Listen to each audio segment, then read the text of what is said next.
Hello and welcome back to part 24 of how to make a HexTile board game in Unreal Engine 5. In the last video, we worked on this player card a little bit and added in the logic for when you capture a farm, right? It shows up here, you capture a mine, and the secretary we already had. So what this will now allow us to do is to start to get into the economy part of this a little bit. And what that required is a little bit of thinking of how do we want our round system to work, right? We know mines will give you gold. I'm thinking farms give you maybe some sort of supply cap. That's kind of what I was thinking. And sacred sites are obviously the objective, and then you recruit units out of your keep. That's my system, right? That I'm going to be doing. You can do whatever you want. But with that, I don't think I want players earning gold every single turn, right? And for me, and we haven't built out this logic yet, but turns end on the completion of a move or an action, right? Could be battle. So that would be really frequent gold income. So what I was kind of thinking is, well, maybe a round is each player doing 3 turns, is what I was thinking. So each player would get 3 moves, and then that would complete a round, and then you collect gold, right? And then you can purchase units, and so on. So that's the kind of logic I'm going to run with. So the first thing I want to build is some sort of tracker for how many turns within a round. And I have our HUD widget up right now, and I think I'm going to add it like somewhere right here. So what I'm going to do, this is a tool called Inkscape, free, just kind of little editing tool. I don't even know if editing is the right word, but just a place to kind of make simple graphics. So what I'm going to do in here is I'm just going to make a circle, and I'm going to give this a gradient fill. And for simplicity, I'm just going to do kind of gray and then light gray. Let me find this. Get this into more of a... And what we're going to use this for is after each round, we'll just fill, it'll look like this, right? Obviously, like, not being, hasn't been filled yet. And then when it's filled, we'll make it blue or complete, maybe is a better term. You can do whatever you want, right? You can just do simpler circles, but I've been playing around with Inkscape a little bit, so I wanted to use that for this. So simple, right? Just a, let's get this, there we go. Simple circle, and I like the little gradient look, and then what we'll do is we'll apply a blue fill to it when it has been completed. So I'm just going to click this, export, and we will put this somewhere. Board game. And I'm going to say this as a PNG. I'm just going to call this round tracker circle. Cool. We'll come back into Unreal, and let's find the, widgets, icons. I'm just going to drop this into here. And so then the way I'm going to set this up, and I'll make it easily scalable because you might choose maybe 5 or 2 or whatever, but I'm going to do this as every 3. Then we'll collect gold. And then that will allow us to go into our purchasing units piece of this. I also did one thing too. You can see with my tiles, they're a little bit taller. I think it looks a little bit better in the water like this instead of just kind of floating right above. Maybe at some point too we could do something with the water, make it look a little bit better, maybe have waves crashing up. I don't know, but I did that. It was pretty easy, right? Just extending the bottom and then applying this material against it. So but anyways, okay, so we've dropped in our round tracker circle, and just for a performance standpoint, I'm going to apply Gnomon maps, or not Gnomon maps, from texture group, and then 1, and just bring down this displayed size a little bit. This shouldn't take a ton of resources, but in the event that it does, well, the smaller it is, the less we'll take, basically. So what I'm going to do is, we have this border, which is just for this. I'm just going to copy this, paste it, drag it up a little bit. And we'll make this a lot smaller and offset from the top position Y by 60. Then offset, I don't know, 300, maybe even 500. 750 maybe. Yeah, this can be pretty small. And I'm going to get rid of this text and then place in a horizontal box. And I'm just going to put a padding of 5 maybe, and then fill it. And then 3 images. And for all of these, they're going to have the round tracker spell Round tracker circle. Good. And set these to fill, just middle, middle. And then I might put padding around these two. And actually, maybe fill isn't right. Let's see, image size. Maybe make this 50 by 50. Yeah, okay. And then can I fill? Yeah, okay. So what I did, fill, center, center, size 50, 50. Maybe we'll go 75, 75. And make this a little bit taller. Yeah, 70. Actually, I probably got to make this, because we have padding at 5, so I'm going to make this size 90. And then all of these images size 75, 75 with a padding of 5. Okay. And then I'm going to actually shrink this down, so maybe offset by 775, 775. Okay. And let's just see what that looks like. I think way bigger than what I want. So let's come back to our images. Let's do 40, 40. Take our border. We have padding of 5, so 50. And then bring these in, I don't know, maybe 825, 825. I think bring it in even more. 850, 850. Okay. It's not so terrible. And, maybe this looks better off on the side if you do vertical. I'm just going to leave it like this for now. You can kind of tweak it on your end. And what these images will look like when we grab them is when a turn has been completed. Yeah, just something like that. And the reason it's a little dark is because I'm applying a tint and the background is dark. So you can do two things, right? One, you could have two images. Oh, and I just noticed something too. We have opacity. I'm going to get rid of that. So you can make two images in here and then make, one your normal, one your blue.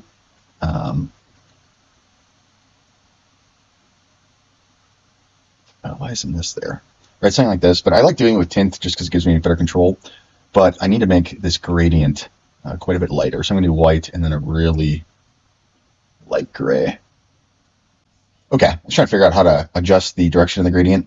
And so it is actually just by rotating the circle. So just S and then double click and get this. I made it darker just so I could see it a little bit better. It's just kind of top left to right. And now I'm going to darken or lighten that a little bit. There. So really subtle, but I think it'll look good. And then re-export this. And then come back into Unreal and re-import. Okay. And now, right, this is a little bit lighter. And I think that color looks pretty good. What I'm thinking about too, I'm actually going to wrap this in a size box. And the reason for this, let's see if this works. No. I was hoping, what I'm getting kind of annoyed by is I think the scaling of my monitor might be, different than what the editor is expecting in here, right? Because when you look at it in here, I don't think it looks quite as wide as here. And I don't like it. I think maybe if I change its anchor to this, yeah, this could work. So let's do minus 110 and then 220 size. There. Okay, that looks a little bit better. So the problem was I had it anchored to the very, very top. And then so then depending on the width of the monitor, right, your left offset and right offset could be different. So now anchoring it towards the middle, I have way more control of the size, so that makes a lot more sense. So I'm going to go back into these images and get rid of this. Okay, and then these images, we'll just call image turn 1, image turn 2, image turn 3. And then with all three selected, in the top right, make sure you have is variable checked. And what we'll do, I'm going to think about how I want to do this. Basically, we're going to have a counter in the game mode that every time we move around, we'll go from 0 to 1 to 2 to 3 back to 0 and repeat. And so when it's 1, that will update this one, and then when it's 2, this one, and this one 3. So we probably need, I think we can do this all via function. I'm going to call it update turn. Now I'm thinking about that. We already have a binded event. I wonder if we can plug into this logic at all. So what I was looking at is in our game mode, when we cycle turns, we run this function, cycle turns, right? Ends the turn for the client, starts it for, well, on the client, but for whatever player this is, then starts it on the client version of this other player, which sets the turn to true. And all that does, at least right now, is runs this function in our HUD, which just changes the text here. What I'm wondering is, can we just plug in this integer, right, which will be our counter, and then we'll switch on that, and that'll update the color of these little circles. And I think that'll work, and I think that's the most efficient. The way I was originally, though, thinking about handling the logic for the counter, though, I'm going to have to do a little bit different. But we're going to start with a function. So in your game mode, all right, GM turn-based, create a new function. I'm going to call this function, I don't know, turn ticker, let's say, ticker. So the way the turn ticker is going to work is we can create a new variable, and we'll call this turn ticker int, and switch this type to an integer. File and save. This will get, right, it'll range from, for me, right, because I have 3 dots, so it'll range from 0, 1, 2, 3, and then back to 0.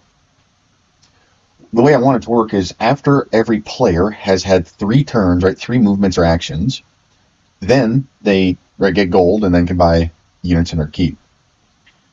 The way then, though, to handle this is you can't simply, right, every time you run this event, cycle turns, you can't simply just add 1 to the integer, because, right, player 1 will go, and then player 2 will go, and then 1 will go, and then 2 will go, right, and then it'll be 4 additions. So I think the way to handle this is to do it kind of based off our number of players in the game. So the way we're going to do this is, under your variables, under general, your number of players, drag that in, and then grab a multiply, and I'm multiplying by 3. The reason I'm doing this is, so I want each player to have to complete 3 turns, right, 1, 2, 3, before they gain gold, before we advance the round, I'm going to call it. So if there's 2 players in the game, 2 times 3 would be 6, right? So 6 total actions, 3 by each of the 2 players, right, will advance the round. So we're going to run that logic. The number of players times 3, right? And if you want to do 5 actions, you just switch this to a 5 or a 4 or a 2 or a 1, right, if you just want it to be after every turn. So that will be our first step. And then we have this variable, this turn ticker integer. I also need another one, so I'm going to copy and paste this. And I'm going to call this turn, gosh, it's suck at the naming. I'm going to call it turn counter and rearrange these. So the ticker is either going to be 0, 1, 2, or 3, right? And that's going to be directly what corresponds to these little bubbles here, right? If 0, none. If 1, this one. 2, both. 3, all 3. The counter is actually going to count, from 0 up to 6, right? 2 players times 3, or to 9, or to 12, 3 players, 4 players. So that's the difference. The names probably aren't the best, but I'm going anyways. So whenever we cycle turns, come back to our event graph, drag this over, and I'm going to plug in our turn ticker function. Okay. Whenever we cycle turns,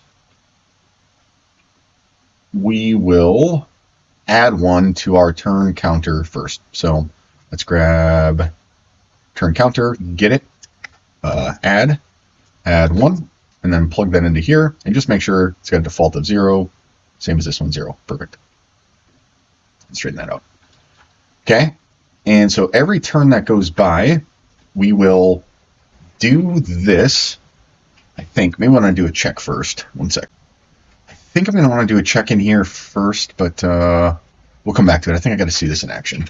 So we'll take this turn counter, we'll set it right +1. What I want to do then is actually take this number and divide it by our number of players. Let's grab this again. And I'm just going to drag this to over here. So what this is doing is, right, basically I don't want the first bubble to be turned on until both players have gone. So when player 1 does their turn, right, this ticker will go from a 0 to a 1. 1 divided by the number of players, which we're using 2 players, right? It's an integer, so it always must round. It'll round down in Unreal Engine to 0. And then when the second player goes, this ticker again will go up now from 1 to 2. And then 2 divided by our number of players, 2 players will equal 1, right? And then the third ticker will be 3 over 2. That'll be 1.5, but round down to 1, so on and so forth. I hope that makes sense. So that's why I'm doing it this way. And then what we're going to check is, I think maybe, I don't know if we want to do a switch, but is this greater than, well, let me think how I want to handle this. I got to visualize this a little bit. So I'm just going to come off this, do a print string, and just connect this.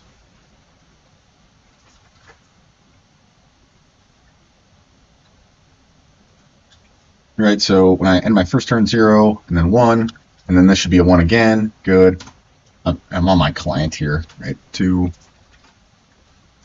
2, 3, 3, right? And now it keeps going. So I think what I need to figure out, obviously, right, we don't want it to go above 3. We want it to go back to 0. So I think our check then is, when we do this, is this greater than, again, our number of players?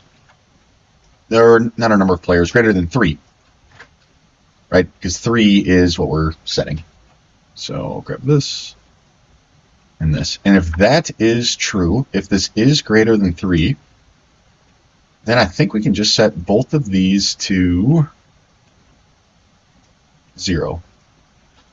And now I'm building this out. I may not even need this logic, because I think this does it for us, but we'll see. And if it's not greater than 3, then nothing. So I'm going to add a return. Add a return node here and here. If you don't know, what's nice about return nodes is when we look at the sequence of events here, right? We have cycle turn event, which triggers the turn ticker function and then runs this end turn client. If we didn't have these return nodes, what happens is it will start this function and then move on to the next one, right, instantaneously. Right? This is a really simple function, so it'll probably run quick. But if you add in these return nodes, the logic won't continue on until after this is complete. So that's what's really nice, right? I've noticed issues before in other projects where it's like I'm running twice or things aren't sequenced correctly, and a lot of times it's because of this. So this is a good practice to use these return nodes to make sure things are running sequentially.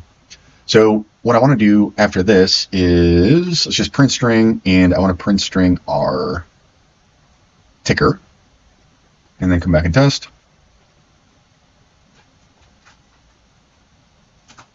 Zero, zero, zero, zero. Y. If it's greater than 3, oh, okay, duh. So if it's greater than 3, set it to 0, but we never actually set it when it's false. So I'm just going to drag this over, and our turn ticker, plug that in here, off the false, set that to this. Duh. And then plug that in. Okay, now let's try this. Good, good, good, beautiful. Okay, good. Okay, so that's working as intended. Plug this in. And so then what we'll do is, I think when a player, we end a turn for a client, let's pass through, let's see, set my turn, which is what binds this. I'm going to think about how to best get the variable. I think what we can do is actually just a function in our HUD widget. So bring up your HUD widget, add a new function. Let's call this update turn tracker. And this will have an input that is a integer. That'll just be turn tracker. And then I'm just going to come off this, do a switch on int. Okay. And so for the 0, this is where we're going to grab our images, get, and get. Set brush tint color, and plug that in here. So the way this works is on our images, right, we have this tint, and yeah, and then when a turn goes by, make it blue like this, and then when it's back to normal, right, back to white. So undo that. We're going to handle that logic in here. So I'm going to this, connect these. Then I'm just going to promote this tint color to a variable. I'm going to call this tint color white.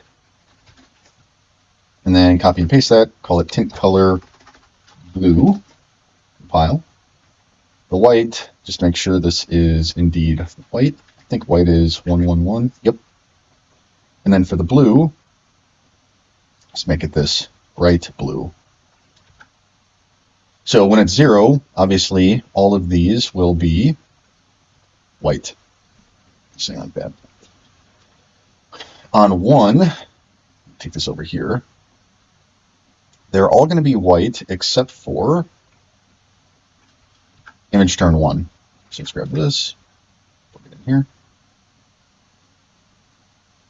And this, we'll take our tint color blue, pass this through.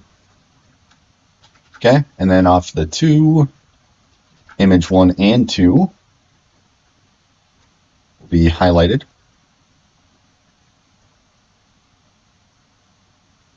And then for 3, they will all get the highlight. But you could probably optimize this a little bit too, like, 2 is already getting highlighted, so, sorry, I did like this. Right, so why are you doing it again? But this is just the simplest way to do it. But yeah, you probably could optimize this logic a little bit. It's a good fail-safe too, right? It could be redundant, because in this case, 1 and 2 should already be highlighted blue, right? We're telling it to do it again, right? So it's redundant. Generally, that's not very good, but for our purposes, this will work, and I don't think it's going to be crazy inefficient. So what we'll do then is, in our game mode, when we end our turn, I'm going to add an input, and this will be an integer, and we'll call this the turn tracker. And we'll get a reference to our HUD, and we call this update turn tracker. Update turn tracker. And what this will update to is our turn tracker from our game mode. Okay. And back in our game mode, make sure you just plug this in, turn tracker. Okay, I think this should work. Let's give it a test. Okay, so it did. I don't like how it worked. Really, I think what we need to do, right, so it's updating on the player that's ending, but the player that's beginning, I think, should actually get the update. So go back in your game mode, start turn client. In this event, add an input, turn tracker. And where was this logic from our end turn tracker? I'm going to cut this, paste it over here. I don't know why I arranged this like this. Let's at least get these together. Okay. Pass this through. And this. And we can get rid of this input here. Compile. Back into our game mode. Cut this from our end turn client. And plug it into here. Okay. Now let's try this again. Good. Right. So, this is only their second turn, though. So it's going how we would like it to, I think.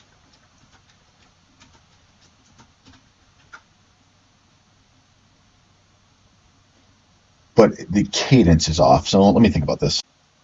Okay, yeah, this works how I want. So player 1 on the right ends their turn. So turn 1, the client ends their turn, both on turn, have completed turn 1, both on turn 2, turn 2, turn 2, turn 3, completion of turn 3. And when we come back for the 4th turn of, the first player, all 3 of these are filled. So then we'll have that run an event that, or, a HUD that'll say, okay, you gain this much gold, right? And then when they would end their turn, same for the client. So they have 3 dots. And then at the completion, it resets. So I think that works. Well, that does work how I want it, at least. So complete 3 turns, and then that will give you your gold. work. So those dots work, the trigger works, and now we'll just need to build out the notification. So heading back to our player controller, we're passing this turn tracker logic through our start turn client. I think, right, what we'll do is our check right off this. And so I'm going to create a new custom event. And we're just going to call this, I don't know, I'm just going to put econ gain server for now. And maybe we'll definitely reword that later, I think. Run on server, and reliable. And what I'm going to do off this start turn client is I'm going to do a check. So is this equal to 3? And then if that is true, we will run our econ gain server. Okay, and move this over and put a comment around it and just call this, I don't know, turn change start and econ gain. Is something like that.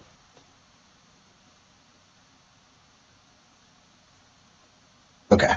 And so the reason we need this to run on the server is because the player is going to be gaining gold. So I think we need a variable for that. So let's create a new variable, and let's just call this gold. Make this an integer, and make sure you set this to, where's replicated? Why am I blinking? Oh, replication, down here at the bottom, and replicated. And says econ gain server. This is where we're going to be setting our gold. I'm going to make one more event too, custom event. I'm just going to call this econ gain client. And this will run on the owning client and reliable. So the first thing we're going to do for econ gain server, for right now at least, is run the econ gain client. So run on the server, and it's going to run this event. We're going to eventually add some more logic in between here. But off this event, we will create a widget. Okay, and let's go into our main widgets, create a new user interface widget blueprint. I'm just going to call this WB econ gain. And open that up. And so what we'll do here, I'm just going to add a, let's just go border, and then a vertical box, and then a text. And this border, I'm just going to make this, I don't know, gray like this for now. Text, I'm just going to center it, make it a little bit bigger. Next video, we're going to build out this piece a little bit, but this is just for testing. And then we'll just call this econ gain for now. And I want to change this to, let's do desired on screen, I think. Custom, yeah, make custom. Yeah, custom. And then we can set the size, so maybe 500 by 500 for now. Okay, and then back to our player controller, econ gain. And then the owning player will be self, your reference to self. And then, I don't know if we need to store this as a variable or not. I'm just going to add to viewport for now. Add to viewport, and compile, save. And I think this should work. Okay, so ends turn, ends turn, ends turn, ends turn, ends turn, ends turn. Okay, so it's showing up, but it's not showing up for the right size. So maybe custom is not how it is. I think custom on screen. Yeah, I'm switching this to custom on screen. Let's see if that gets us the desired result.